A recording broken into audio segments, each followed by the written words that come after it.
Durante años, la radio alemana les había repetido que los estadounidenses eran monstruos. Y entonces, un día, esos mismos monstruos llegaron cargando cajas marcadas con las palabras US Army Rations. Dentro no había muerte, sino cena. Abril de 1945, cerca de Kassel, Alemania. El pueblo estaba en silencio al principio, pero no era un silencio pacífico, sino el mutismo exhausto que sigue a demasiado ruido. El humo se deslizaba entre los techos derrumbados, enroscándose en las chimeneas como fantasmas que se negaban a marcharse. Una campana de iglesia colgaba agrietada e inmóvil sobre la plaza. En algún lugar, una tubería rota goteaba sin cesar. El único sonido constante, en un paisaje donde todo lo demás se había hecho pedazos. De los sótanos salían los vivos, rostros pálidos, ojos hundidos, manos temblorosas que empujaban puertas atrancadas durante días. Una mujer apareció con un niño aferrado a su falda, el cabello enredado y cubierto de polvo. Otra tropezó descalza sobre cristales rotos, apretando contra el pecho un trozo de pan duro como una piedra. El aire olía a cal, pólvora y sudor humano encerrado demasiado tiempo en la oscuridad. Cada paso al aire libre parecía un crimen contra el instinto, porque habían aprendido que la luz significaba peligro. Los niños fueron los primeros en rebuscar. Se movían entre las ruinas con la agilidad de animales, rascando los escombros con cucharas de hojalata, buscando las cortezas grises de panes viejos, las últimas migas de harina que las ratas aún no habían robado. Cuando un chico encontró una lata abollada, con la etiqueta quemada, gritó. Su madre corrió hacia él, con el miedo reflejado en los ojos. Le arrebató la lata antes de que pudiera abrirla. «Cuidado», susurró, «podría ser veneno». Sobre ellos el humo negro se elevaba perezoso desde la dirección de la estación de trenes. El bombardeo había cesado al amanecer. Nadie creía todavía que todo hubiera terminado. Los adultos hablaban en voz baja, repitiendo rumores como plegarias. El Wehrmacht se había retirado. Las SS habían huido. Los estadounidenses estaban cerca. La palabra estadounidenses tenía sabor a ceniza. Durante años había significado horror. Las emisiones de radio los habían llamado mestizos, criminales, salvajes que profanarían a las mujeres y degollarían a los niños. En cada cartel de propaganda aparecían como gigantes grotescos, con rostros simiescos y manos codiciosas. Ahora esos gigantes eran reales. Avanzaban desde el oeste, su artillería retumbando por las colinas como truenos de otro mundo. Un viejo sastre llamado Klaus cojeó hasta la plaza, sosteniendo un pequeño transistor junto al oído. «Se acabó», murmuró con voz ronca. «El Führer dice que luchemos hasta la última bala, pero ya no quedan balas». Algunas cabezas se giraron, la mayoría no. Nadie quería escuchar las últimas palabras de una fe moribunda. En el pozo, una joven madre se inclinó para sacar agua. El cubo subió medio lleno y marrón. Suspiró y se lo dio igual a su hijo. El niño bebió despacio, con los labios temblando. «Mamá», susurró, «¿son demonios?» Ella no respondió. Ya había visto demonios, hombres con uniformes negros, vecinos colgados de los postes por negarse a combatir. Lo que viniera ahora no podía ser peor, o eso creía. Entonces se oyó un sonido, débil al principio, un murmullo mecánico, rítmico extraño. Los niños se quedaron inmóviles. Un hombre cerca del cruce apoyó el oído en el suelo y murmuró. «Motores». La multitud se congeló. A través de la neblina se distinguía movimiento, pequeñas formas que crecían, arrastrándose desde el horizonte como insectos de acero. Alguien gritó «¡Americanos!» y el pánico estalló. Las madres agarraron a sus hijos, tirando de ellos hacia los sótanos. Los ancianos corrieron a esconderse aferrando sus gorras. una mujer se persignó una y otra vez, murmurando el Padre Nuestro entre dientes. Pero no hubo gritos ni disparos. Los motores disminuyeron su ritmo cuando los primeros jeeps entraron en la plaza. Soldados con uniformes polvorientos, cascos echados hacia atrás, fusiles colgados con descuido del pecho. Sus rostros eran jóvenes, en realidad apenas muchachos, y sus ojos recorrían las ruinas sin odio, solo con cautela. Uno levantó la mano para indicar a los demás que se detuvieran. La columna se inmovilizó con obediencia mecánica. Durante un largo momento, nadie se movió. Los alemanes se apiñaban en las puertas. Los estadounidenses observaban desde detrás de los parabrisas. El único sonido era el tic-tac de los motores enfriándose y el leve susurro de una bandera con una cruz roja ondeando sobre el capó de un camión. Entonces uno de los soldados, alto, delgado, con el rostro cubierto de polvo del camino, bajó del jeep, miró alrededor. Las ruinas, la gente que lo contemplaba como si hubiera llegado de otro planeta.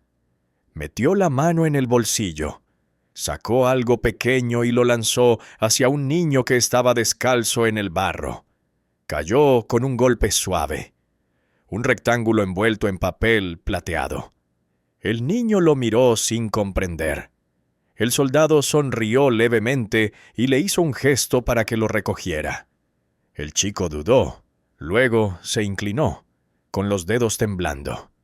El papel crujió al abrirlo. Un olor dulce y tenue llenó el aire. Chocolate. Chocolate de verdad.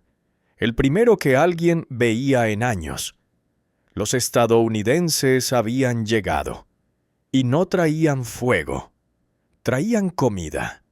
El envoltorio de chocolate aún brillaba en la mano del niño cuando regresó el recuerdo del miedo.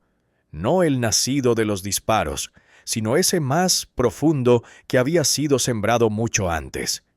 Aquel miedo tenía raíces que se remontaban a 1939, cuando Alemania era fuerte y las mentiras resultaban fáciles de creer. Durante 6 años el Reich había susurrado un único mensaje: América es inmundicia. Llegaba a través de radios crepitantes en las cocinas, de periódicos apilados en las panaderías, de películas proyectadas en salas llenas de humo. Cada imagen y cada palabra estaban elegidas para mostrar a los Estados Unidos como un país podrido. Los carteles mostraban a gordos yanquis sonrientes, aferrando dinero y mujeres, con la piel oscura y los rostros deformados. El mensaje siempre era el mismo. Son mestizos, medio razas, esclavos del oro y de la corrupción. Los maestros lo repetían en las aulas. Esa gente no tiene disciplina, decían.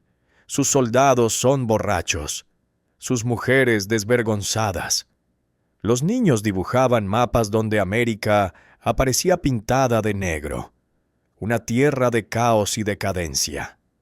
La mentira se filtraba en los cuentos para dormir, en los sermones, en el ritmo mismo de la vida cotidiana. Para 1943, la mayoría de los alemanes podía describir los Estados Unidos sin haber visto jamás una sola fotografía real del país. En esa tierra imaginada, las ciudades se hundían bajo el crimen. Los obreros morían de hambre mientras los millonarios bailaban. Las máquinas se rompían, las fábricas quedaban mudas. Los campesinos mendigaban pan. El propio Führer había declarado que América era un gigante con pies de barro, rica en recursos, pero débil de espíritu. La frase se convirtió en dogma. Pocos comprendían con qué precisión se había construido aquella ilusión. El Ministerio de Propaganda filmó calles vacías de Nueva York durante la Gran Depresión y, años después, presentó las imágenes como si fueran del tiempo de guerra. Las revistas publicaban fotografías de las colas del pan de 1932 bajo titulares como «El hambre de los yanquis». Funcionó. La gente lo creyó porque quería creerlo. Dentro de Alemania, la vida se estrechaba. Primero desapareció la mantequilla, luego el café, después la carne. Para 1944, la ración diaria promedio de un civil había caído a 1.200 calorías. Pero los periódicos aseguraban que los estadounidenses estaban peor, que incluso sus soldados pasaban hambre con sopas aguadas. En casa, las madres cortaban finas rodajas de nabo y decían a sus hijos: «El enemigo come ratas». Helene Krauss, una costurera de Leipzig, escribió más tarde: «Decían que los estadounidenses eran bestias. Pero cuando fuimos nosotros quienes servíamos el papel de las paredes para comer, empecé a preguntarme quiénes eran las verdaderas bestias». Todo contraste se invertía en la propaganda. Mientras las fábricas alemanas temblaban bajo las bombas aliadas, la voz de Goebbels insistía en que la industria estadounidense colapsaba por las huelgas. Mientras la juventud alemana marchaba con uniformes raídos, los carteles mostraban a adolescentes americanos esclavos del jazz, del crimen y de la pereza.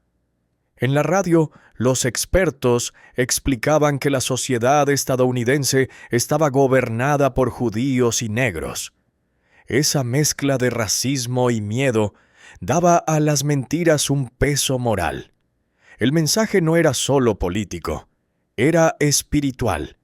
El Reich decía a sus ciudadanos que eran los últimos defensores de la civilización frente a una nación sin alma. Creer lo contrario era traición. El puño del miedo se apretaba con más fuerza durante los bombardeos. Cada noche, mientras las sirenas ululaban y el cielo se teñía de rojo, el mismo pensamiento resonaba en los sótanos. Si esto hacen desde el aire, ¿qué harán cuando lleguen?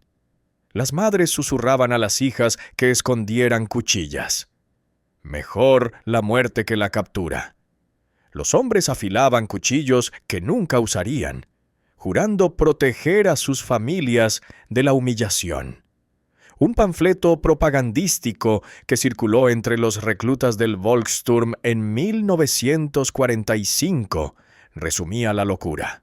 «Los yanquis esclavizarán a tus hijos», advertía. «Cortarán las manos de los niños alemanes y marcarán a nuestras mujeres como ganado». Nadie se atrevía a reír. Mientras tanto, al otro lado del océano, la realidad americana no se parecía en nada a las fantasías del Reich.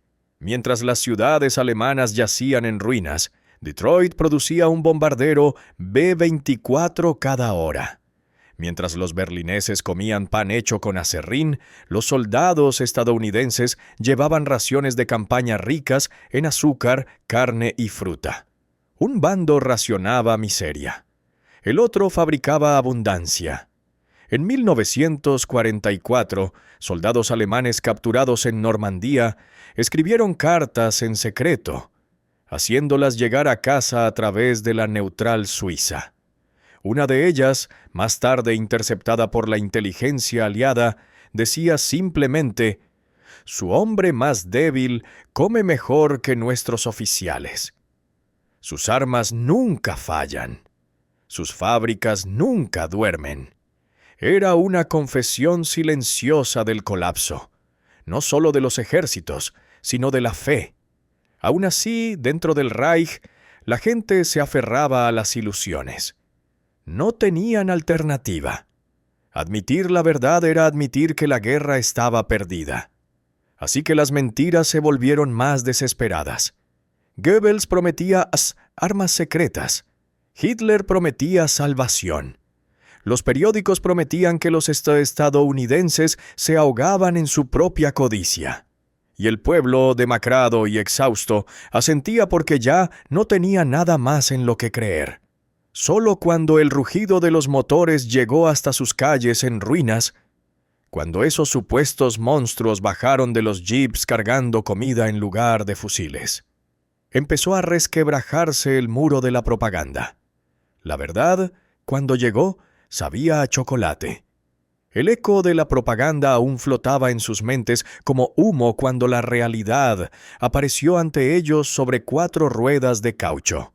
El ruido de los motores creció, constante, firme, hasta que los primeros jeeps estadounidenses surgieron al borde de la plaza en ruinas. El polvo se elevó en espirales doradas bajo la luz del sol, difuminando las siluetas de los soldados sentados tras los parabrisas. No se parecían en nada a los monstruos que el Reich había prometido. No había colmillos ni uniformes manchados de sangre, solo jóvenes en caqui arrugado, con los ojos entrecerrados por el resplandor. Los civiles se quedaron paralizados. Una mujer dejó caer su cubo.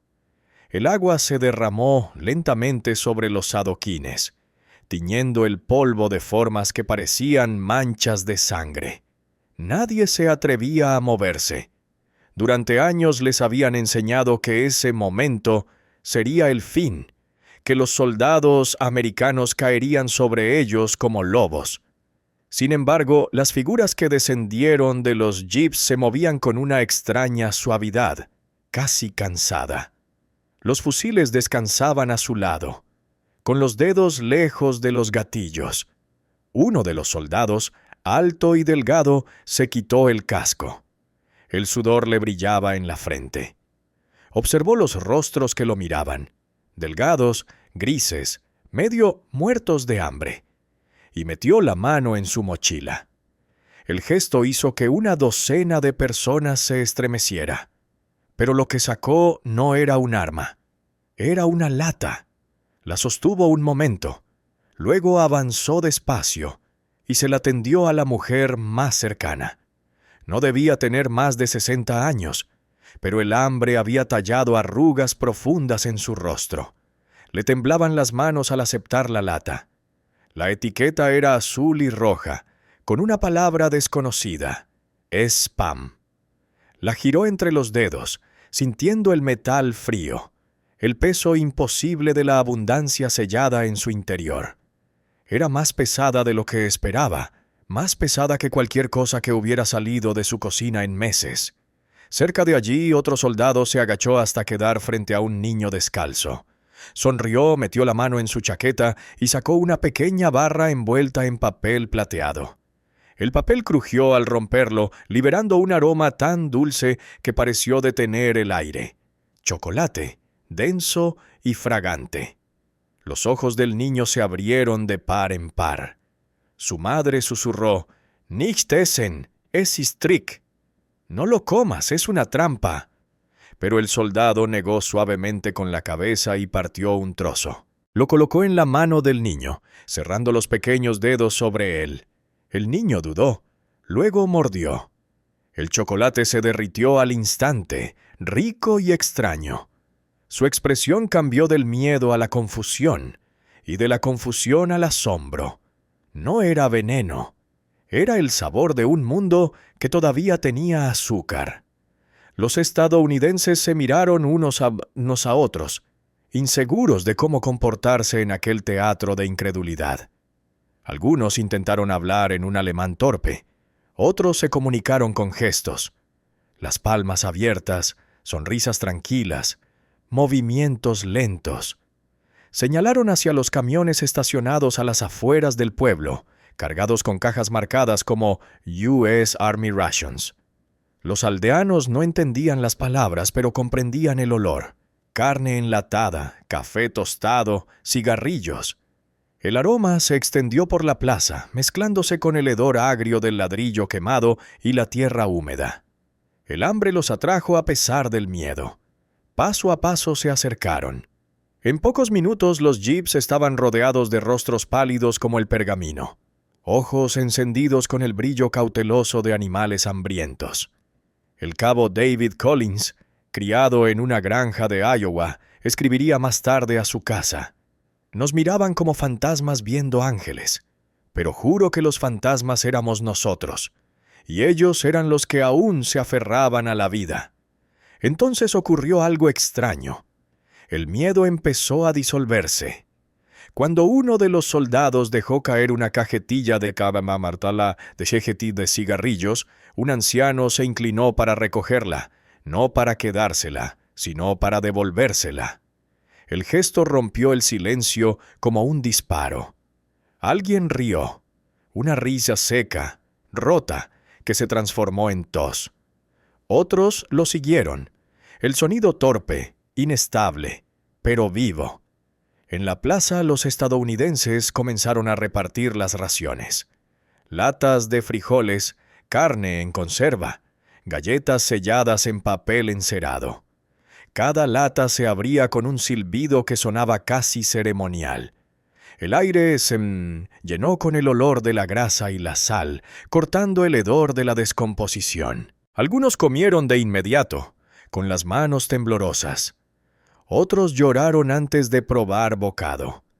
Los soldados observaban en silencio, con expresiones difíciles de leer. Habían visto el hambre antes, en Francia y Bélgica, pero esto era distinto. Aquellas personas no eran aliados liberados, eran el enemigo. Y sin embargo, cuanto más los miraban, más difícil resultaba distinguir dónde terminaba el enemigo y comenzaba la víctima. Un campesino alemán murmuró: «Nos alimentan mejor que nuestro propio ejército». Y tenía razón. En casa, las unidades de la Wehrmacht sobrevivían a base de nabos y rumores. Allí los soldados enemigos repartían comida que un civil alemán no habría podido comprar ni con un mes de salario. El contraste era insoportable. Al caer la tarde, los estadounidenses levantaron su campamento a las afueras de la plaza. Las hogueras chispeaban, hervían las ollas y en algún lugar sonó un acordeón. La melodía flotó entre las ruinas, extraña pero reconfortante. Los civiles permanecieron allí, aún desconfiados, incapaces de marcharse. El hambre los había llevado hasta ese lugar. La curiosidad los mantenía en pie. Esa noche, cuando las estrellas brillaron sobre los tejados destrozados, un niño se lamió los dedos manchados de chocolate derretido y le hizo a su madre una pregunta que ella no supo responder. «Si ellos son el enemigo», susurró, «¿por qué nos dan de comer?». Nadie en aquel pueblo en ruinas lo sabía todavía, pero esa pregunta resonaría en toda Alemania. La pregunta, ¿por qué nos dan de comer?, seguía suspendida en el aire a la mañana siguiente, mientras la niebla se deslizaba sobre los tejados destrozados y el humo ascendía de las cocinas americanas. La plaza, que el día anterior olía a polvo y miedo, ahora estaba impregnada del espeso y embriagador aroma de carne cocinada. Una pequeña multitud se reunió en torno al improvisado puesto de ayuda que los soldados estadounidenses habían montado entre las ruinas de una iglesia y una panadería. Aparecieron mesas de madera, tablones toscos clavados a partir de puertas rotas. Encima los americanos apilaban latas de color verde oliva, marcadas con letras negras, Sea Ration, Meat and Beans. Otros cargaban ollas metálicas que silbaban y echaban vapor. El sonido del café hirviendo llenaba el aire. Ese burbujeo rítmico, ese aroma dulce y tostado que nadie en el pueblo había sentido en años. Los civiles se acercaban con cautela, como mendigos temerosos de despertar de un sueño. Las mujeres se mantenían atrás, sujetando a los niños por los hombros. Los hombres, demacrados, sin afeitar, con los ojos hundidos en el cráneo, se quedaban en los bordes. El hambre venció al orgullo. Paso a paso, avanzaron. Un sargento estadounidense, con las mangas remangadas, abría latas con un cuchillo de campaña. Trabajaba rápido, arrojando las tapas a un lado, el metal tintineando contra el suelo. El contenido caía en trozos grasientos que brillaban bajo el sol. Carne, frijoles, grasa, más grasa. La visión provocó jadeos. En Alemania, la grasa se había convertido en un recuerdo. El pan se había mezclado con aserrín. La mantequilla era una palabra de otro tiempo. Allí el enemigo cocinaba con aceite, con azúcar, con abundancia. Una olla de café hirvió hasta desbordarse, derramando espuma oscura por los bordes. El aroma se extendió por las ruinas como el fantasma de una mañana anterior a la guerra. Dulce, amarga, viva. Un anciano aspiró profundamente, con los ojos húmedos. «Café», susurró, como si nombrara algo sagrado. Un cabo sonrió mientras removía la olla con una bayoneta. «No lo quemes, sargento», dijo. «Este es del bueno». Luego, al notar las miradas de los alemanes, añadió con una sonrisa torpe: «¿Tienen hambre?». La pregunta no necesitaba respuesta. Pronto aparecieron vasos de papel y platos de hojalata, y el milagro comenzó. La carne cayó de las latas. Las galletas se partieron con chasquidos secos, y una mermelada espesa, mermelada de verdad, se extendió sobre rebanadas de pan blanco tan blando que se rompía bajo el cuchillo. Una niña, descalza y sucia, alargó la mano hacia una galleta, pero la retiró enseguida, insegura de si estaba permitido. El soldado más cercano se agachó y se la colocó en la palma. «Vamos», le dijo en voz baja. Ella mordió y se quedó inmóvil. La galleta era dulce, mantecosa, casi irreal. Una lágrima trazó una línea limpia en su mejilla cubierta de polvo. Cerca, un muchacho alemán de unos 12 años se lamía los dedos manchados de mermelada, con los ojos muy abiertos. «Comen como reyes todos los días», murmuró. El cabo junto a él rió suavemente. «¿Esto?», dijo golpeando su lata. «Esto es lo barato». La frase recorrió la multitud como una descarga eléctrica. Lo barato. Esas latas, ese banquete, esa abundancia imposible. Todo aquello era común para ellos. La revelación golpeó más fuerte que cualquier bomba. Helmut Weber, maestro antes de la guerra, escribió después: «Creíamos que eran débiles porque amaban la comodidad. Ahora vi que la comodidad era su fuerza. Sus soldados comían mejor en marcha que nuestros hijos en casa». Los contrastes gritaban desde cada rincón. Los soldados estadounidenses, con uniformes limpios, botas relucientes y cigarrillos que olían a vainilla, estaban junto a civiles envueltos en mantas, con zapatos sujetos por cuerdas. Donde los carros de suministro alemanes avanzaban tirados por caballos moribundos, los camiones americanos rugían llenos de gasolina y desbordaban cajas de comida. Incluso los cajones llevaban sellos con precisión mecánica. Números de serie, fechas de producción, códigos de destino. La eficiencia tenía un olor: aceite, lona y café tostado. Al caer la tarde, el puesto de ayuda se convirtió en lugar de encuentro. Los niños rodeaban a los soldados, observando cómo vertían azúcar en las tazas, sin contar las cucharadas. Las mujeres susurraban, incrédulas ante el sabor de la mermelada real. Los hombres intentaban esconder la vergüenza tras la gratitud. El hambre suavizó la desconfianza.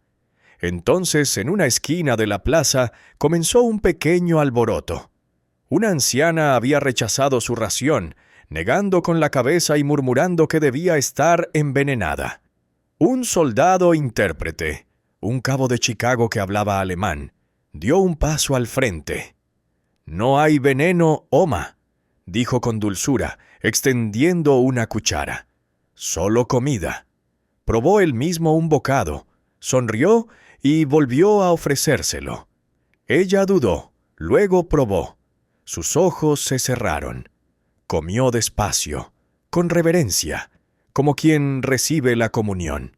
Los soldados observaban en silencio.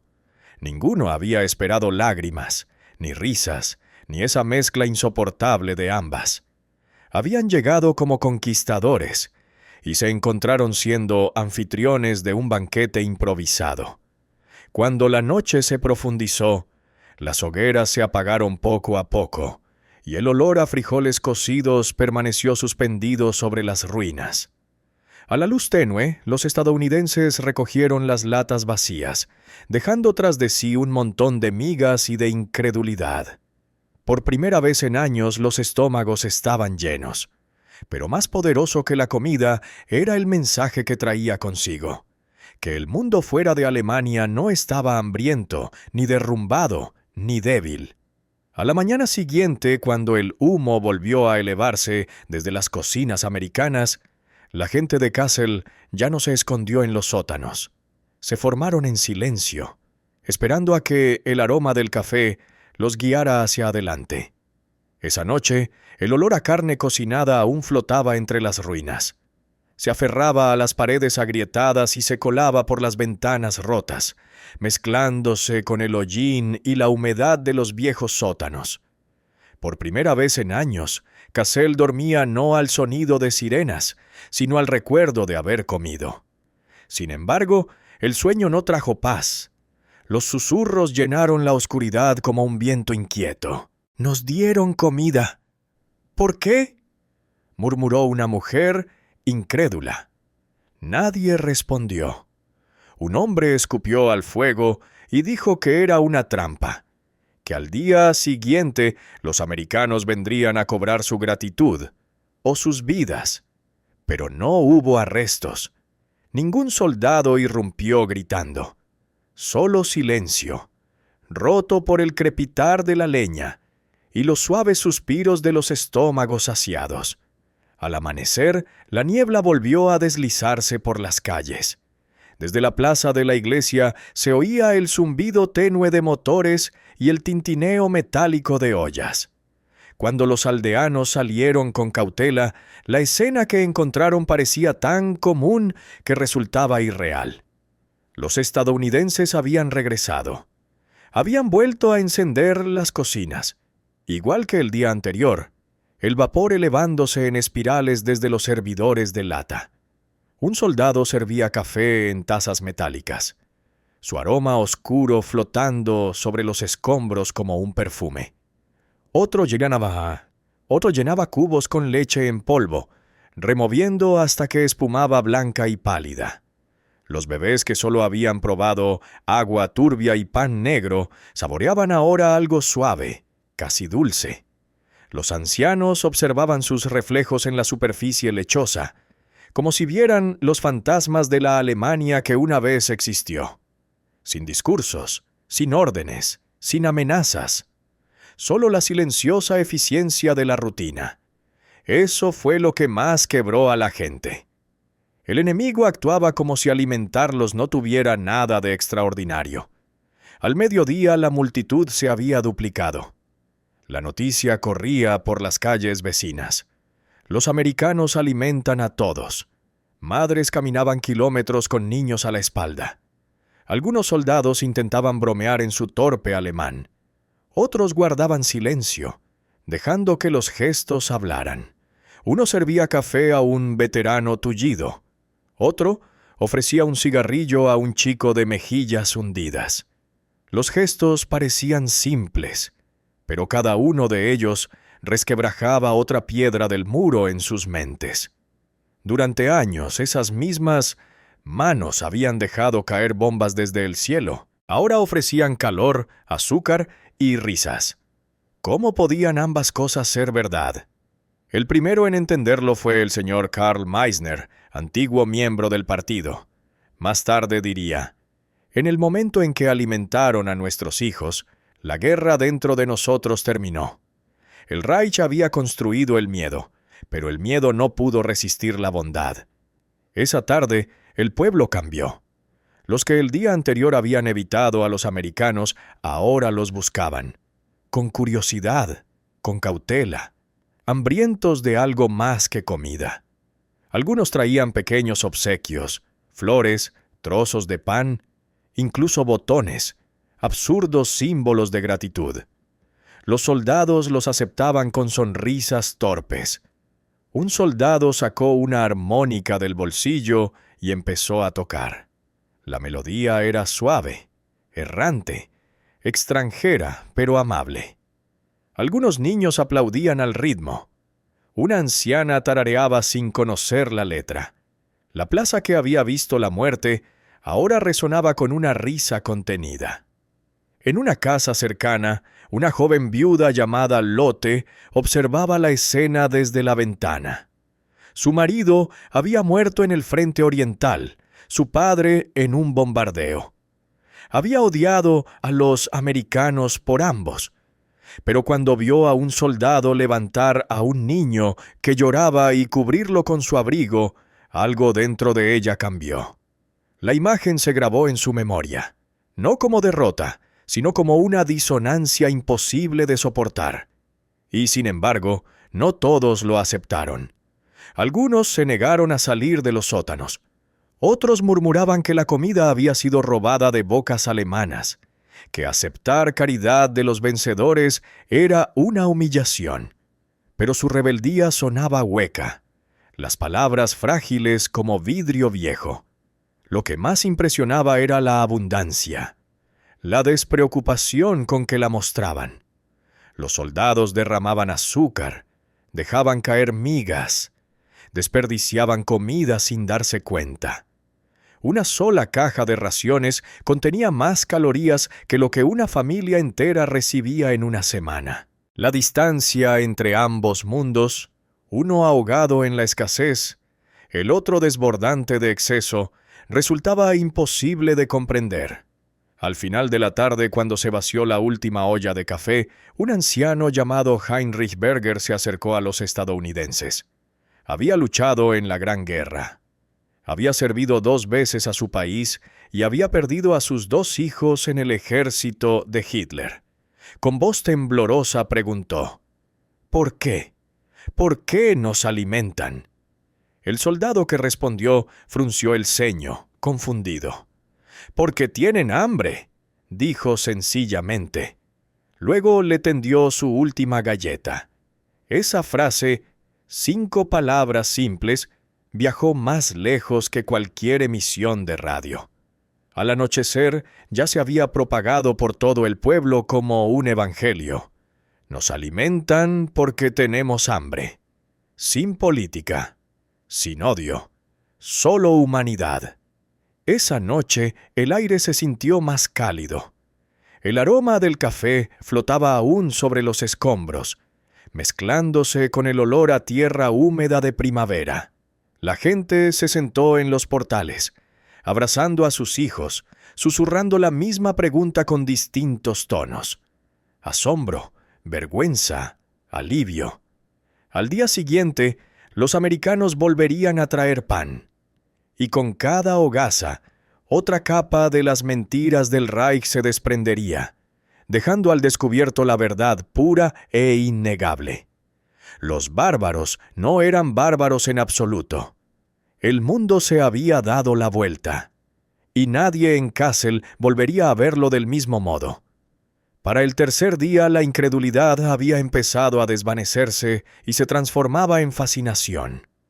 Los habitantes de Kassel, aún demacrados y grises, comenzaron a observar a los estadounidenses no como invasores, sino como un fenómeno. Cada mañana, mucho antes del amanecer, el retumbar de los motores llenaba las calles. Un sonido profundo, constante, interminable. El suelo temblaba mientras los convoyes cruzaban la plaza. Camiones cargados con cajas, barriles, bidones de combustible, tiendas y herramientas. Cada vehículo era idéntico, verde oliva con números blancos pintados a mano. Pero parecía no haber fin para ellos. Llegaban en filas que se extendían más allá del horizonte, los faros brillando entre la niebla como los ojos de una bestia mecánica. Los alemanes permanecían mudos al borde del camino, contando los camiones hasta que contar dejaba de tener sentido. Nada en su propio ejército había tenido jamás ese aspecto. El Wehrmacht había comenzado la guerra con precisión y orgullo, pero para 1945 sus columnas eran esqueletos. Carros tirados por caballos exhaustos, soldados marchando descalzos, fusiles oxidados entre las manos. Ahora contemplaban un ejército que no se tambaleaba ni pasaba hambre. Su poder no provenía solo de las armas, sino de la organización, del movimiento mismo. Los estadounidenses construían allí donde se detenían. En cuestión de horas, los ríos tenían puentes. Las cocinas humeaban. Las líneas telegráficas vibraban. Su disciplina no era el fanatismo forzado de las SS. Era algo más frío, más fluido. La eficiencia convertida en dominio. Al observarlos, uno casi podía olvidar que aquello era el posguerra y no una fábrica en pleno funcionamiento. Un ingeniero alemán llamado Otto Fels contempló la escena con una mezcla de asombro y desesperación. Había diseñado turbinas para las fábricas Krupp, ahora reducidas a polvo. Al ver una excavadora estadounidense despejar los escombros que habían bloqueado una carretera durante semanas, murmuró para sí: «Su abundancia pelea por ellos». La frase se difundió entre los vecinos, repetida en voz baja como una revelación. Era cierta. Los estadounidenses no solo poseían máquinas, eran una máquina. Mientras Alemania había exprimido hasta la última gota de su fuerza humana, el enemigo producía nuevas divisiones con la cadencia de una cinta transportadora. Cada soldado parecía inagotablemente bien abastecido. Sus uniformes estaban limpios, las botas engrasadas, los cascos brillantes. Cada hombre llevaba no solo un fusil, sino una mochila llena de comida, botiquines, cigarrillos e incluso chocolate. Escribían cartas en papel limpio, bebían café caliente en tazas metálicas y escuchaban radios que emitían jazz bajo el cielo del atardecer. El contraste resultaba insoportable. En los últimos meses del Reich, los soldados alemanes habían compartido un solo fusil entre dos hombres. Habían arrancado botas de los cadáveres, comido patatas crudas y dormido en graneros. Ahora sus propios civiles contemplaban a unos conquistadores que nunca habían conocido la escasez. Elizabeth Hartmann, enfermera antes de la guerra, escribió más tarde: «Era como si los estadounidenses hubiesen venido de otro planeta. Todo lo que tocaban se multiplicaba. La comida, las máquinas, incluso la esperanza. Comprendimos que habíamos estado luchando contra fantasmas mientras ellos construían imperios de acero. Cada día traía nuevas demostraciones del alcance de ese imperio. Cuando un puente a las afueras del pueblo colapsó bajo el peso de un camión, los estadounidenses no maldijeron ni se lamentaron. Simplemente desplegaron planos, trajeron grúas y comenzaron a reconstruir. En 24 horas, un nuevo puente se alzaba en su lugar, más ancho, más sólido, perfectamente alineado. Los alemanes miraban sin palabras. Recordaban cómo sus ingenieros habían necesitado 3 semanas para reparar un solo camino bajo los bombardeos aliados. Allí hombres de acentos extraños silbaban mientras trabajaban, con una energía inagotable, sus movimientos sincronizados como los engranajes de un reloj. Lo que más fascinaba no era solo la maquinaria, sino el orden que la sostenía. Nada se desperdiciaba. Cada caja tenía un número, cada camión un horario, cada comida una finalidad. Era la logística convertida en fe. Al caer la noche, los convoyes brillaban bajo los reflectores, repostando, recargando y desapareciendo de nuevo en la distancia. Desde las colinas, sus faros parecían un río de fuego blanco fluyendo sin fin hacia el este. Para los alemanes hambrientos, era como si América hubiera encontrado una vena secreta en la tierra, una fuente infinita de energía que ninguna bomba ni ideología podía agotar. Los niños comenzaron a recoger las latas vacías, no por la comida, que ya se había ido, sino por el milagro del metal mismo, liso e intacto. Los hombres observaban los jeeps, intentando comprender cómo una nación podía producir perfección en serie. Las mujeres miraban a los soldados reparar radios y susurraban: «Construyen más rápido de lo que nosotros podemos pensar». Incluso entre los antiguos oficiales, el asombro reemplazó al odio. Un teniente, con el brazo aún en cabestrillo, admitió en voz baja: «Perdimos no en el campo de batalla, sino en las fábricas». Tenía razón. El Reich se había alimentado de fe. América, de producción. Uno funcionaba con ideología, el otro con gasolina. Y la gasolina, a diferencia de la fe, no se agota mientras las bombas sigan girando. Cuando el último convoy desapareció en la noche, los vecinos permanecieron en silencio. El aire seguía oliendo a aceite y café, a movimiento y calor. Las carreteras estaban otra vez lisas, los puentes intactos. La guerra había terminado, pero una nueva verdad había llegado con los americanos: que el poder no dependía solo del valor o de la sangre, sino del zumbido incesante de los motores, de la precisión de las líneas de suministro, de la silenciosa disciplina de la abundancia. Por primera vez Alemania comprendió lo que realmente significaba perder. No ser conquistada por hombres, sino por un sistema que nunca dormía. Al final de aquella semana, el ruido de los motores se había convertido en el ritmo de la nueva vida de Kassel. Las carreteras estaban despejadas, los puentes se mantenían firmes, y los camiones de suministros iban y venían con la precisión de un reloj.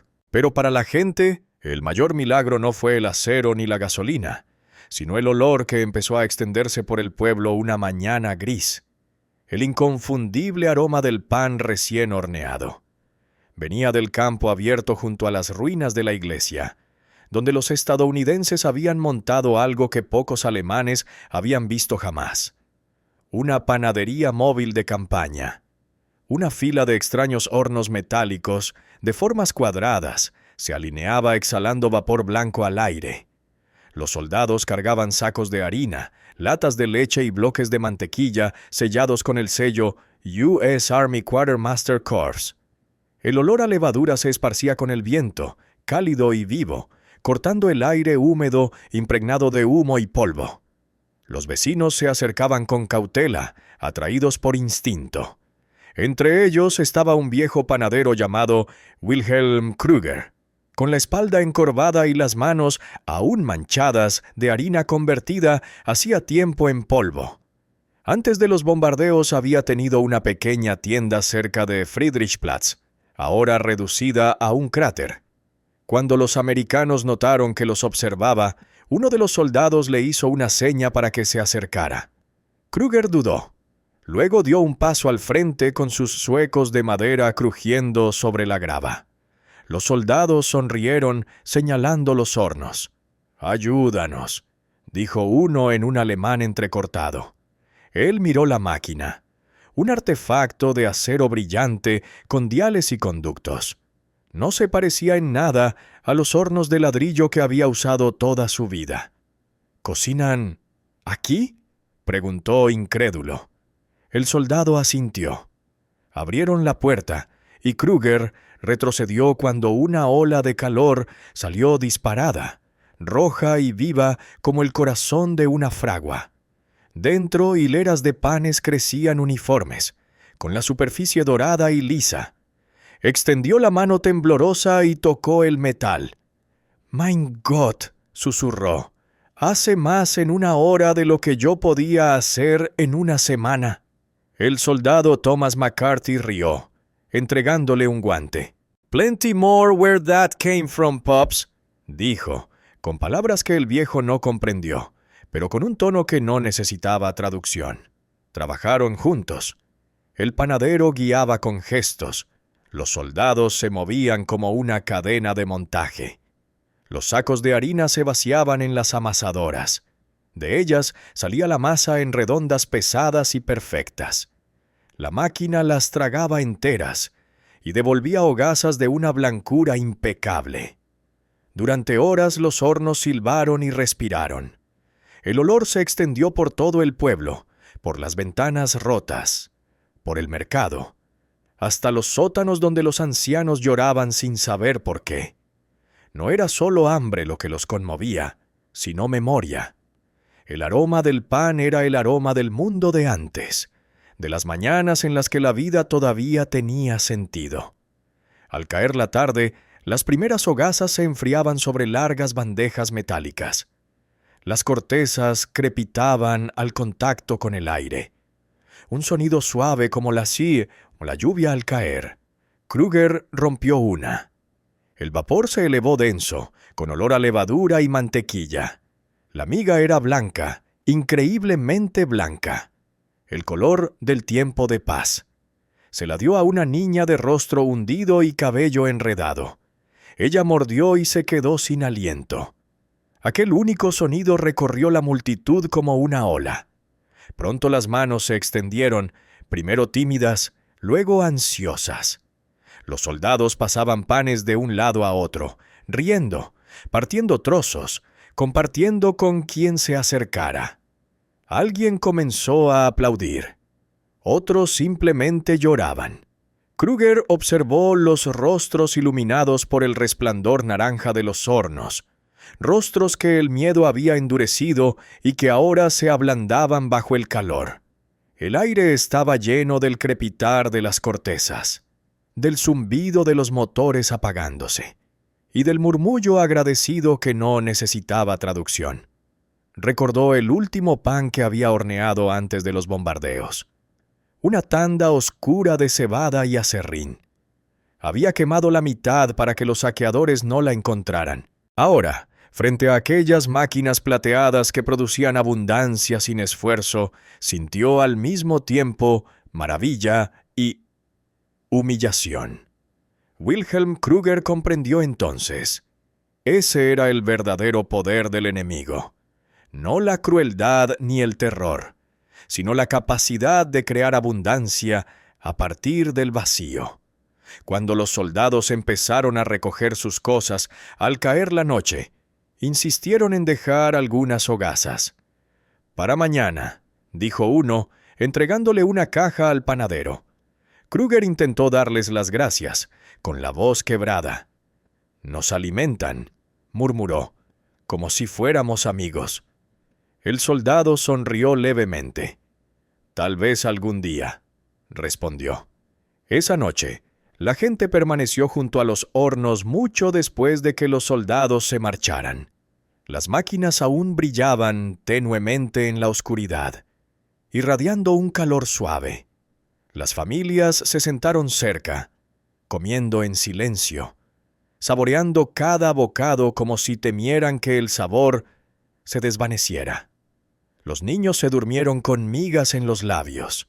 Sobre ellos, el cielo estaba despejado por primera vez en semanas. El olor a pan flotaba sobre Kassel como una bendición.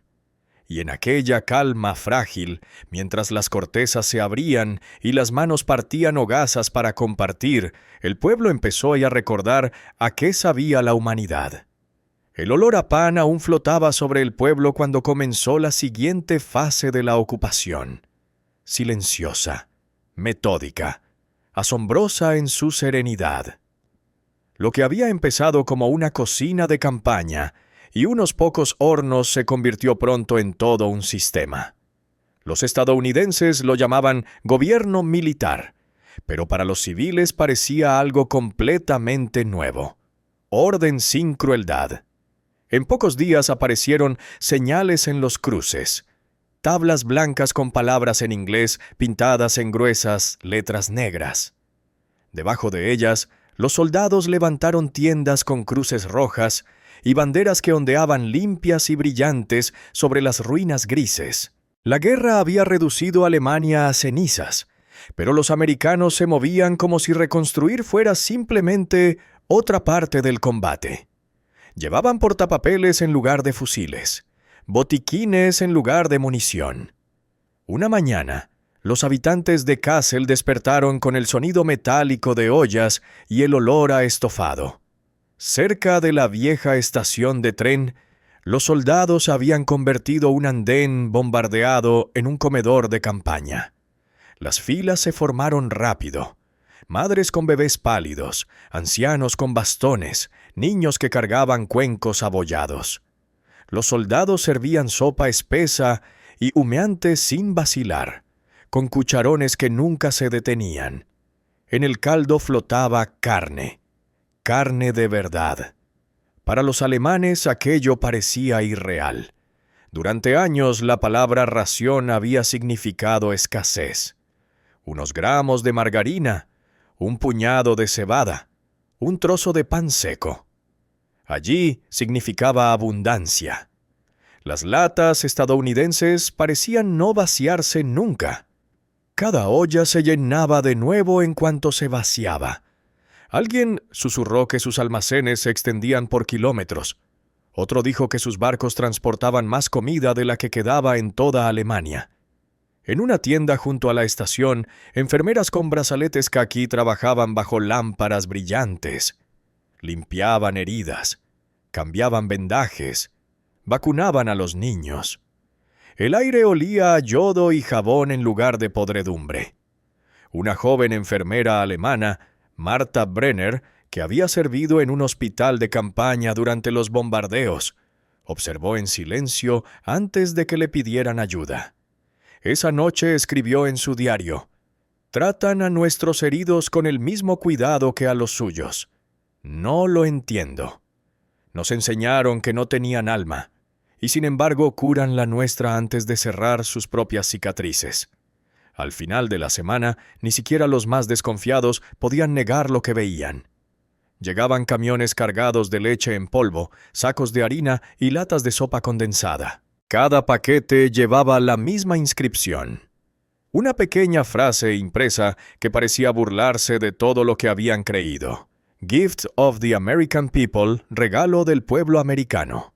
Las palabras se propagaron más rápido que cualquier rumor. Los niños las repetían como un conjuro, tropezando con las sílabas extranjeras. Los adultos, que durante años habían escuchado que los americanos eran avaros, solo podían mirar las etiquetas con desconcierto. Regalo. Aquella palabra abrió en el muro de la propaganda un agujero más grande que cualquier bomba. Con el paso de las semanas, nuevos sistemas florecieron como brotes entre la tierra quemada. Ingenieros estadounidenses repararon bombas de agua. Los soldados enseñaron a los granjeros a reconstruir los canales de riego con chatarra. Donde la burocracia alemana se había hundido en el caos, los americanos la reemplazaron por gráficos, horarios y listas. Medían la vida del mismo modo que habían medido la guerra, con precisión. En Berlín, los supervivientes se susurraban unos a otros entre las ruinas. «Dan, no quitan». Al principio lo decían con incredulidad, más tarde con gratitud. La frase se convirtió en una moneda simbólica. Una prueba de que la misericordia aún existía en algún rincón del mundo. Friedrich Adler, antiguo funcionario del partido, entendió la ironía con amargura. Escribió a un amigo: «Los llamamos bárbaros, y sin embargo nos alimentan, nos curan y reconstruyen nuestros puentes mientras nosotros nos ahogamos en nuestras propias mentiras. Es insoportable. Su bondad duele más que la derrota. No todo era paz. Aún había momentos de miedo. Soldados ebrios, multitudes irritadas, malentendidos que estallaban en gritos.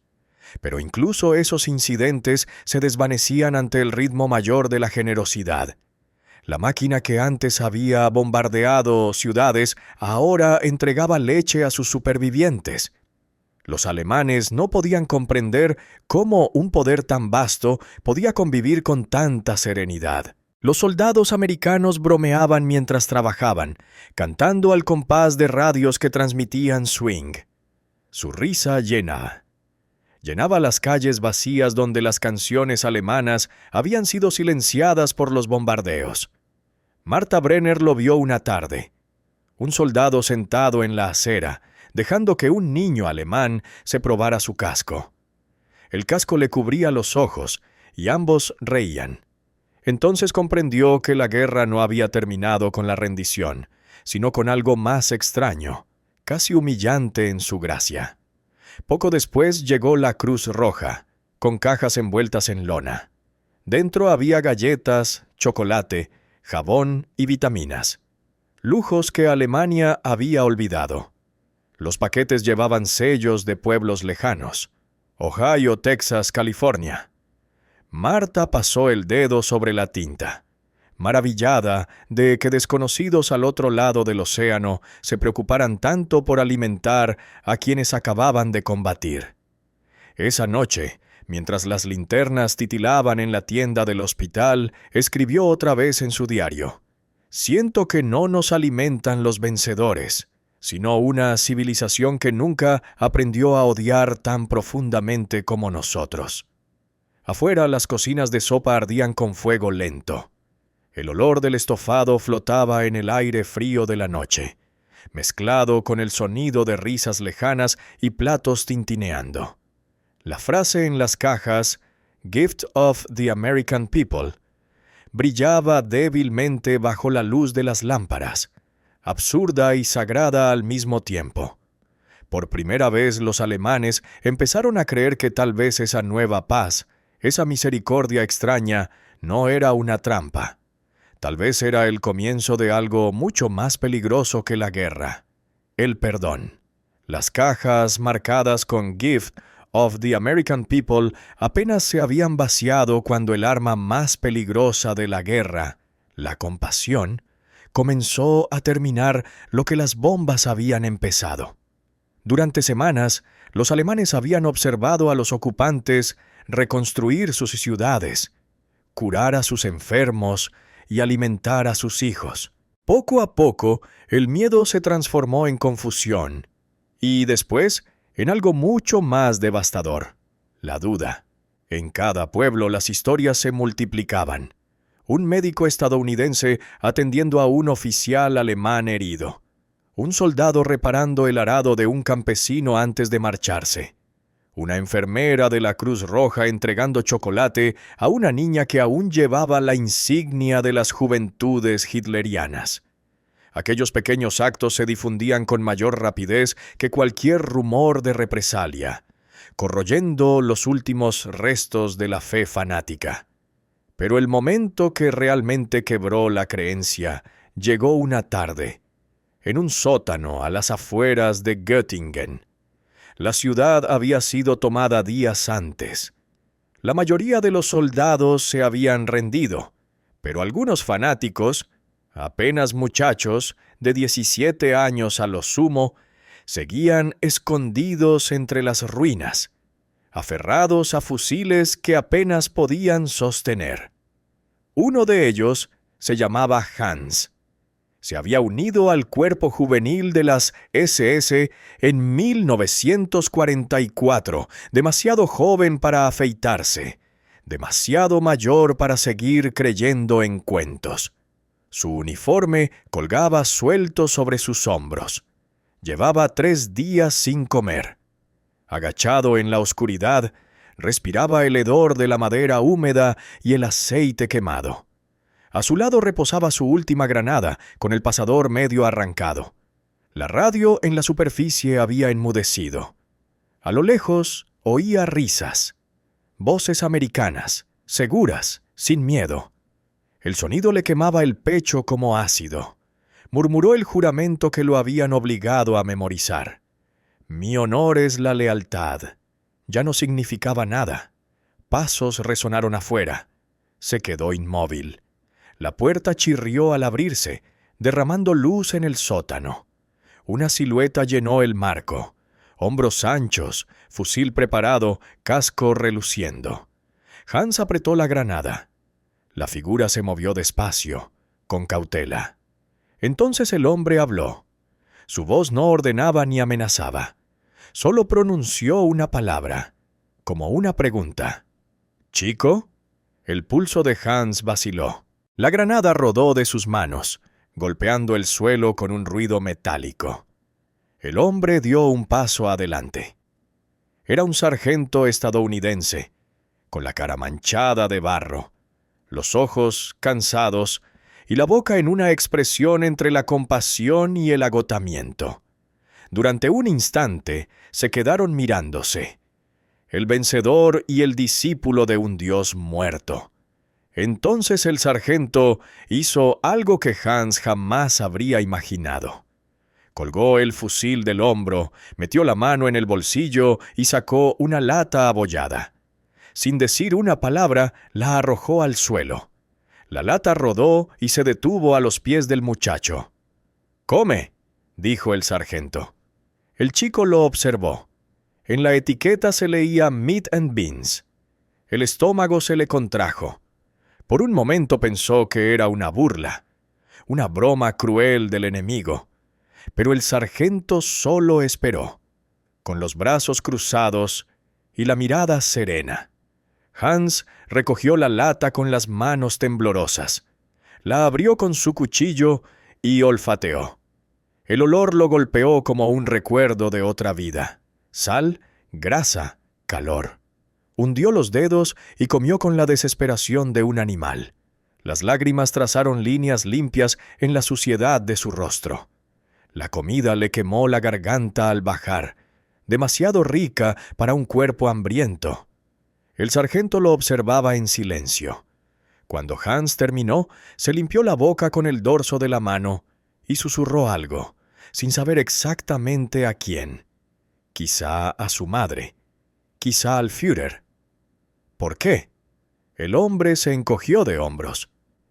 «Porque tienes hambre», respondió. Y se marchó. Durante mucho rato Hans permaneció inmóvil bajo la luz tenue, con la lata vacía enfriándose a su lado. Las paredes que lo rodeaban, antes pintadas con consignas de victoria y pureza, parecieron encogerse y desvanecerse. Las palabras que habían llenado su mundo, honor, sangre, lealtad, se derrumbaron bajo el peso de un solo gesto. Sintió que algo dentro de él se desprendía. Décadas más tarde, Hans Müller, ya un anciano en un asilo, contaría esa historia a su nieto. La diría en voz baja, mirando por la ventana hacia el campo en calma, con la voz temblorosa pero firme. «Ese día dejé de creer en Hitler. Una lata de carne lo destruyó para mí». Los historiadores llamarían después a esos momentos desarme psicológico. Pero para quienes los vivieron, fueron revoluciones del alma. Cada acto de misericordia golpeaba con más fuerza que cualquier bombardeo. El doctor Friedrich Lehmann, sociólogo de la posguerra, escribiría más tarde: «Los estadounidenses conquistaron no mediante el miedo, sino mediante la abundancia.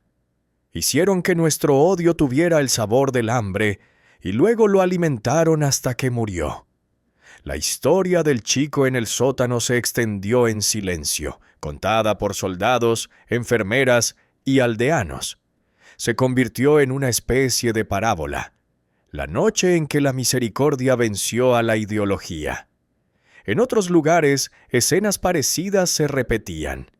A los soldados rendidos se les daban cigarrillos, no balas. A los prisioneros heridos se les trataba en las mismas tiendas que a los aliados. Un oficial estadounidense fue escuchado diciendo: «Ya hemos matado suficientes alemanes. Empecemos a salvar algunos». Para aquellos criados en la adoración de la crueldad, esa bondad era insoportable. Los obligaba a ver que el Reich, con todo su estruendo, no había creado nada. Ni consuelo, ni compasión, ni futuro. El enemigo logró en meses lo que años de derrota no pudieron: despojar de fe a un pueblo. Esa noche, Hans soñó con pan y con risas. Al despertar, el hambre seguía allí, pero el odio había desaparecido. Miró la lata vacía a su lado, el pedazo de metal que había deshecho un imperio, y comprendió que a veces la victoria no ruge, alimenta. El muchacho del sótano no fue el único transformado por la misericordia. A través de las ruinas de Alemania, la misma comprensión silenciosa se extendía poco a poco. Una revelación lenta, casi dolorosa. La guerra no se había perdido solo en el campo de batalla. Se había perdido en las fábricas, en las granjas y en las mentes de quienes habían creído que la brutalidad era una forma de fuerza. Con el paso de las semanas, el ritmo de la vida cambió. Los convoyes americanos seguían retumbando por los pueblos, pero ya nadie se escondía de ellos. Ahora esperaban ese sonido, porque significaba calor, pan, medicinas. Las armas habían desaparecido. Los motores del abastecimiento permanecían. Alemania había marchado una vez movida por la ideología. Ahora aprendía a sobrevivir gracias a la logística. Por todas partes reaparecían pequeñas señales de orden. Las escuelas reabrían en edificios medio derruidos. Las iglesias volvían a celebrar misa. Los campesinos araban con tractores prestados, marcados con las palabras U.S. Army Property. Los niños vestían abrigos cosidos a partir de mantas del ejército. La misma maquinaria industrial que había destruido el Reich sostenía ahora a sus supervivientes. Y la gente empezó a hablar. En cafés reconstruidos entre escombros, en aulas improvisadas, en las ruinas de antiguas oficinas se difundía una nueva clase de conversación. No hablaban aún de culpa ni de política. Hablaban de cómo lo habían hecho los americanos, cómo habían alimentado a millones, cruzado océanos, reconstruido carreteras y entregado comida a sus enemigos antes incluso de saciarse ellos mismos. Las respuestas llegaban lentamente. Se veían en la estructura, en el ritmo de la organización americana. Cada camión llegaba justo a tiempo, cada unidad funcionaba sin desorden. Había poder en esa precisión. No el que grita, sino el que simplemente funciona. El profesor Heinrich Adler, antiguo maestro de Frankfurt, escribió en su diario: «Nos conquistaron no con miedo, sino con comida, no con odio, sino con hábito, el hábito de la abundancia». No era el único asombrado. En todas las ciudades, los civiles veían cómo los estadounidenses levantaban centros de distribución donde antes los burócratas alemanes habían racionado el hambre. Veían soldados enseñando a los niños a jugar al béisbol, médicos desinfectando salas de hospital, ingenieros dibujando planos de puentes en lugar de búnkeres. Incluso los voluntarios de la Cruz Roja se movían con una eficacia silenciosa que parecía de otro mundo. Lo que más desconcertaba no era la magnitud, sino la facilidad.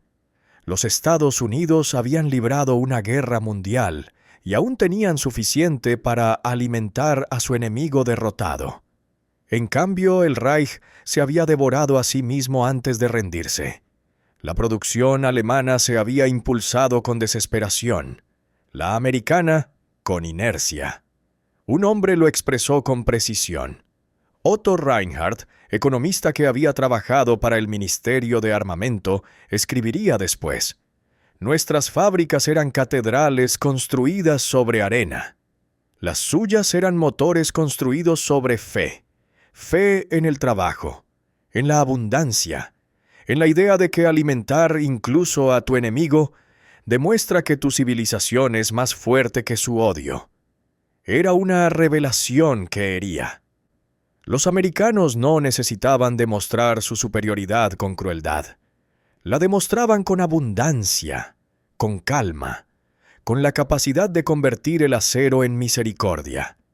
Eso, más que los tanques o las bombas, quebró la columna vertebral de la ideología nazi. En Berlín, los civiles murmuraban historias que sonaban como parábolas.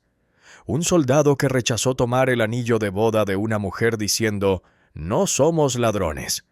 Un capitán que compartió su cena con huérfanos que dormían en una estación. Cada gesto arrancaba una astilla más del mito venenoso que había gobernado sus vidas. La idea de que la compasión era debilidad. Incluso el lenguaje empezó a cambiar. La palabra Feind, enemigo, desapareció de las bocas. En su lugar, decían simplemente «Die Amerikaner», los americanos. Ya no eran demonios, solo personas. Para Julio, las tropas de ocupación se habían vuelto parte del paisaje. Los niños perseguían sus jeeps. Las mujeres intercambiaban recetas de pan hecho con harina del ejército.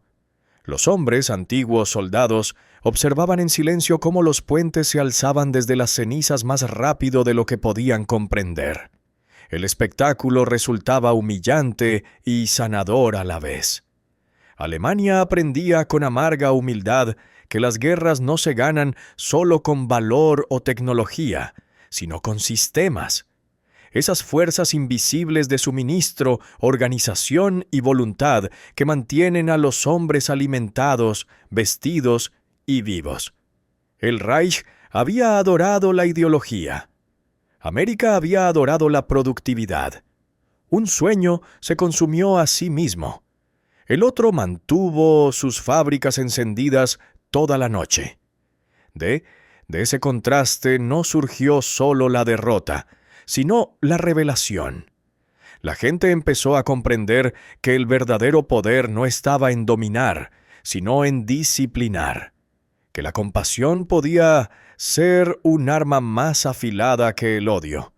Que un estómago lleno podía silenciar el miedo mejor que cualquier discurso. A finales del verano, corrían rumores de que los americanos pronto se marcharían. Pero la lección permanecía, más pesada que cualquier caja de raciones. Los que antes creían en el destino, ahora creían en las cadenas de suministro. Los que habían confiado en la espada, empezaban a confiar en el arado. En una carta dirigida a sus antiguos alumnos, el profesor Adler resumió lo que muchos sentían, pero pocos podían expresar. Nos alimentaron, y al alimentarnos demostraron que ya no teníamos nada que temer, ni de ellos, ni de nosotros mismos. El hambre nos había hecho obedientes. La comida nos devolvió la humanidad. Cuando los últimos camiones salieron de Kassel, las calles se llenaron de gente despidiéndose. No con banderas, sino con hogazas de pan levantadas en alto, símbolos de rendición y gratitud. El aire olía a levadura, a combustible y a la dulce rareza de la supervivencia. La guerra había terminado hacía meses, pero solo entonces, con los estómagos llenos y los ojos abiertos, Alemania comprendió lo que realmente la había conquistado. No las bombas, ni los tanques, ni la ocupación, sino la silenciosa y persistente misericordia de una civilización que creía que alimentar incluso a los vencidos era una forma de victoria. Cuando los últimos convoyes estadounidenses se alejaron de Kassel, no dejaron estatuas, ni pancartas, ni discursos, solo huellas. El leve aroma del café en las mañanas frías, el destello de las latas de ración enterradas en la tierra, el sonido de risas allí donde antes reinaba el silencio.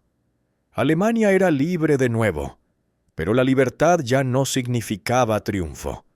Significaba reconstruirse a partir del hambre, la vergüenza y el asombro. El invierno llegó temprano aquel año. Las ruinas se congelaron bajo una fina capa de nieve que al mediodía se volvía barro gris. En Hannover, donde las chimeneas habían quedado reducidas a dientes ennegrecidos, la gente vivía entre ladrillos y recuerdos. La guerra había terminado, pero seguía presente en cada grieta, en cada olor, en cada sonido. Y, aun así, la vida persistía. En uno de esos edificios destruidos, una madre revisaba las pertenencias de su hijo, un niño de 8 años, demasiado delgado para su edad, que una vez había recibido un trozo de chocolate de un soldado americano que pasaba. La dulzura había durado unos segundos. El recuerdo, meses. Ahora lo encontraba dormido junto a la estufa, envuelto en una vieja manta militar y con algo apretado entre los dedos. Era el envoltorio, un rectángulo arrugado de papel plateado y marrón. Las letras medio borradas, pero aún legibles. Hershey's. El papel olía débilmente a cacao, mezclado con el sabor metálico del humo y las cenizas. Ella lo acercó al rostro, cerró los ojos, y por un instante el mundo volvió a ser cálido. Aquel pedazo de papel había cruzado océanos, sobrevivido a una guerra y resistido 1000 mentiras. Era la prueba de que lo imposible había ocurrido. La misericordia había entrado entre las ruinas cuando nadie la esperaba. La mujer lo dobló con cuidado y lo colocó entre las páginas gastadas de su libro de oraciones, el mismo que había llevado consigo durante los bombardeos y las colas del racionamiento. El envoltorio quedó allí como una reliquia, frágil, absurda, sagrada. Murmuró una oración, no por la victoria, sino por la comprensión. Afuera las calles vibraban con una calma laboriosa. Los trenes volvían a funcionar. Las campanas de las escuelas sonaban entre la niebla. En los mercados la gente cambiaba carne enlatada americana por patatas alemanas, café por huevos. Las líneas que separaban al vencedor del vencido se disolvían en la rutina de sobrevivir. En los muros de la ciudad, los niños dibujaban con tiza, ya no tanques ni águilas, sino camiones, puentes y pan. No entendían la política, pero recordaban la bondad. Por las tardes las radios crepitaban con nuevas emisiones. Voces cautelosas pero esperanzadas que hablaban de reconstrucción, de democracia, de paz. La gente escuchaba, no porque creyera cada palabra, sino porque quería hacerlo. El silencio de la dictadura había sido más ensordecedor que cualquier promesa de libertad. Un periodista alemán, Ernst Vogel, escribió aquel invierno: «Aprendimos que el poder puede construir tanto como destruir. Los americanos demostraron que el contrario del hambre no es la abundancia, sino la dignidad». Sus palabras, reproducidas en pequeños periódicos locales, se extendieron como el aroma del pan recién hecho. Y, sin embargo, bajo la gratitud, persistía una tristeza callada. Era la tristeza de comprender lo que se había perdido: vidas, fe, inocencia, todo consumido por un sistema que enseñó odio en lugar de compasión. Nadie podía deshacer lo ocurrido, pero sí recordar el momento en que la ilusión se rompió. Ese momento para la mayoría fue pequeño: una hogaza de pan blanco, una taza de café humeante, el gesto silencioso de un soldado. Para una madre en Hannover fue un envoltorio de chocolate doblado entre las páginas de una oración. Para su hijo, el recuerdo de la sonrisa en el rostro de un enemigo. Por las noches ella le contaba historias, no sobre Hitler ni la gloria, sino sobre aquel día. Cómo los soldados llegaron, no para matar, sino para alimentar. Cómo compartieron lo que tenían porque podían hacerlo. Y cómo ese simple acto lo cambió todo. Años después, cuando los escombros ya habían desaparecido y Alemania se había convertido en otro tipo de país, aquel niño, ya un hombre, seguiría guardando el mismo envoltorio, prensado entre las páginas de una Biblia familiar. Cuando sus propios hijos le preguntaran por qué, respondería en voz baja: «Porque fue lo primero bueno después del fin del mundo». Aún olería tenuemente a cacao y a humo, y en ese aroma, frágil, fugaz, viviría el eco de una verdad que la historia suele olvidar: que a veces la victoria más grande no se escribe en las batallas ganadas, sino en un solo acto de humanidad que sobrevive a todas ellas.